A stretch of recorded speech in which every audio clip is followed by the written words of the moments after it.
Assalamu alaikum dear learners, welcome to our channel. Lesson number 6. Today's lesson contains a set of two letters, paw and wa.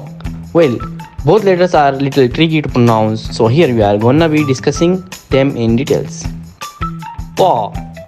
To pronounce the letter paw correctly, the tongue presses against the upper palate while making a full ta sound. It is important to remember it should not be confused with the ta sound. Wa. It is pronounced when the upper surface of the tip of the tongue towards the front upper teeth.